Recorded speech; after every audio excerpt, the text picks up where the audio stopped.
Ассалаумағалейкум қазақстандықтар. Қазір Бесшан сөйлейді. Біздің ініміз красавчик такой. Көптен айтып болды, көп камера ғой. Қысқадан қысқа айтсайық, армысыздар. Ортаға сөйлей бер. Әр нәрсенің бір қайыры бар ғой. Астана қаласында бүгін бас қосып, бірақ өкінішке орай осы бүкіл бас қосуларға себеп болып тұр, бірақ өмірден жоқ адам себеп болып тұр да бізге. Арамызда жоқ адам себеп болып тұр. Ақ адам, ағаділ адам, Дулат ағамыз өзі жоқ, бірақ әр нәрсенің бір қайыры бар. Ол бізге үрей сыйлаған жоқ, бізге үміт сыйлады деп ойлаймыз. Бұйыртса әрі қарай сенімділік, ол кісінің жүрген жолы ақ жол. Енді жатқан жер жайлы, топырақ торқал болсын. Біздің басымыз қосқан тағы да ол біздің қазақылығымыз, салт дәстүріміз. Қазақ әрқашанда өлі разы болмайды, тірі байымайды дейді. Ол кісінің разылығын алу, біздің бай болуымыз, ол біздің өркениетті ел болуымыз ағайын. Шынында да біз қоғамды өзгерткен кезде біз Дулат ағамызды разы қыламыз. Сол үшін біз разылықты алайық барлығымыз. Қарғыс алмайық, алғыс алайық. Қайтсек те үмітті ақтауымыз керек. Тағы да біздің тағы қазақылығымыз, салт дәстүріміз ол асар. Ол түркі халықтарында ғана ықпал, ол бүкіл әлемде жоқ ондай ынтымақтастық, ауызбіршілік. Асар деген ол тегін көмек және қайырымдылық көмек те. Біз міне бір көрген біліс, екі көрген таныс, үш көрген туыс. Бәріміз міне туыс болып кеттік уже. Барлығымыз шындық жолындамыз, сол шындық қана құтқарады ғой бізді бұйыртса. Ақиқат қана айтылған жағдайда ғана қоғамда әділдік орнайды. Біз барынша бір 15 тәулікке қамал жүрсек те, Дулат ағам өзі айтады ғой, Қайырлы Омар ағаларым қамалып жатқан кезде, Мұхтар Жәкішев қамалып жатқан кезде, Арон Атабек қамалып жатқан кезде, мен бір 15 тәулік қамалудан қорқып жатсам, ол менің не еркектігім дейді бұлай. Қалай ғана үйде жата бере аламын дейді. Сол үшін ол білмеймін, бекері болмасын әйтеуір. Ажалы бекер болмасын. Жоқ, ертең Алла бұйырса Алматыдан өзгереді жүйе міндетті түрде алаңдардың аттары аталатын болады. Фурманованы именно назарбаев қылды. Өткенде бір ағаларымыз айтты да, тіріңде қойған ескерткішің өлген кезіңде құлайды ғой дейді. Білмеймін мен енді. Бірақ сені салып жүрміз қазір құрылыста. Бірақ бұзады аламын да мен мысалға.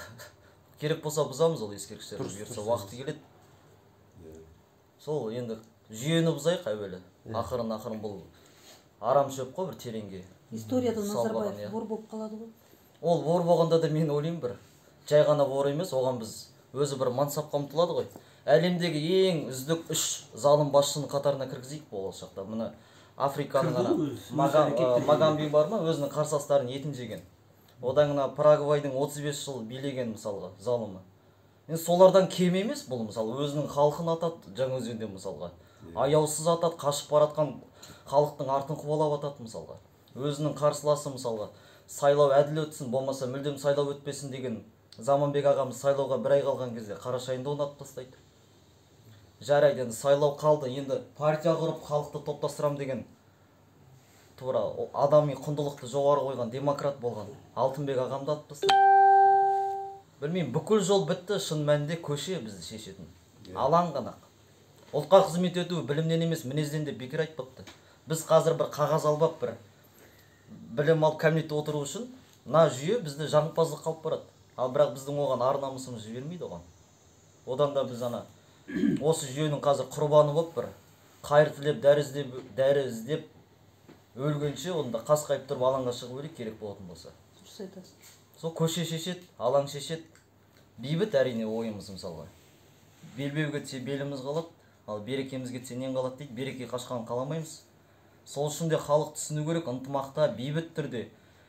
Керек болса, екі қолымызды көтеріп шығайық, бірақ 100 мыңдап шығайықшы, өзгеріп кетеді. Сен еш нәрсені ұстамайық қойшы, алақаныңды көтеріп болсын шықшы алаңға, 100 мыңдап шықшы. Жүйе солмен ақ өзгереді ағайын. Ешкім банан жағасында жыртпақ қойық. Әрбірден ол өз полиция, өз бауырымыз ғой. Уақыт келді бұйыртса. Бәрі текке болмасын. Ол біздің жалпы белсенділік жолға сол өзімді жері дауы келген кезде келдім. Мен де 2016 жылы алғашқы рет сол кезде сотталдым. Ол түк емес бұлай. 488 бап бар ғой. Кім қамалмай жатыр мысалы қарасаң. Халық баспанасыз қалмасын деген Арон Атабегін қамалып жатыр қазір. Халықтың шаңырағы қирап қалмасыншы деген Арон Атабек 17 жылға қамалып кетті. қазақтың байлығы өзге елге кетпесін, одан да біз Италиямен, Америкамен байланыс орнатқызайық дейді. Ол көрші мемлекет емес қой, басып кіре алмайды бізге деген. Мұхтар Жәкішев қамалып шықты 11 жылға. Жер дауына қарсы тұрайық, жер сатылымына қарсы тұрайық, әйтпесе Башқұрт сияқты жерінен айырылып қаламыз деген Қайырлы Омар ағаларымыз қамалып шықты мысалға. Макс Боқайымыз қамалып әлі жатыр түрмеде. 4-ші туған күнін түрмеде қарсы алды. Түк емес біздің 15 күн қамалғанымыз. Қазір жарайды, сол 488-дің 4-ші жасы, 5-ші, 6-ші жасы шығарып қойды. Олар 7-ші, 8-ші, 100-ші жасын шығарса да түк емес ол. Қайтпайды. Бап деп сөйледі. 12-ші бабы бар. 12-ші бөлімі бар, бап. 488-ші баптың 12-ші тармағы. Тармағы. Бәрі түк емес те, былай қарасаң. Тек қарынның қамынан алшақтайық болды. Тән қалауы болады, жан қалауы болады. Барлығы өкінішке орай тәннің қалауы да бір әсе жесем, бір көңіліме бір әсе жақса деп бір жағымпазданып, ездікке кетіп қалған. Онда жанның қалауын алайық, жанымыз рахат болсын, ұйқымыз тыныш болсын, ертең болашағымызға бір әділ қоғам қалдыратындай бір жанның рахаты болсыншы. Онда жан ғой барлығын. Жан болмаса біздің тіршілігіміз де жоқ, жаңағы тәніңнің де қалауы да жоқ, жаның да кеудеңде дүрсілдеген жүрегің болмаса, арындап тұрған арың болмаса, сол жанның қалауы үшін жүрейік. Айтқаның кесін әмін. Сол Сенімен қосыламыз. өзгеріс екен деймін, айтам, білмеймін бір. Көп сөйлейді дейді. Мен бір іспен дәлелдегім келеді, жай ғана сөйлеп қоймайды. Міне осы жерге келдік, бәрімізге мың алғыс, іспен дәлелдеп отырмыз. Жаңа бастамында қойдым ғой, 2016 жыл жер үшін неге шықтым? Тарихын білген адам жалтақ болмайды. Анаған бір қарамайды, мынаған бір қарамайды. Дәп бізде сол жаңағы айтып отырдық қой, бағанағы ашаршылық, оның бәрі осы жер мәселесінен басталған. Біздің қазақтың тұрмыс тіршілігі неге байланған? Көшпелі халық. Жерге, егістікке, мал шаруашылығына пайдаланған. Олар қазақтың малын алып алды. Ортақтасып бәрін халыққа бөліп береміз деп. Егістігін алып алды мысалға. Нағыз құнарлы жерлерін алып алды. Ең артынша бізді аштан қыру оңай болды. Барлығын өздері өз қолына алып алған соң, вагондап өтіп атқан кезінде бүкіл кеңес өкіметі асырап атқан біздің астық, біздің ет өзімізге жарымай қалды. Қолдан қырылды, халық саясатпен айналыспаған соң, жаңағы солақай саясаттың астарын түсінбей, аңқаулықпен малын беріп қойып отырды ғой, егістігін беріп қойып. Артынша міне 4 миллион халқымыздан айырылып қалдық. Енді қазір дәп сол жер сатылуы тура соған алып келе жатыр негізі. Халық тарихтан сабақ алуымыз керек. Тағы да аштан қырылып, тағы да өз балаңның етін жегің келмесе, оянатын уақыт қазір. Дәп қазіргі уақыт бірігетін уақыт. Әрекет қылатын уақыт. Білмеймін. Болды. Бәрекелді, молодец.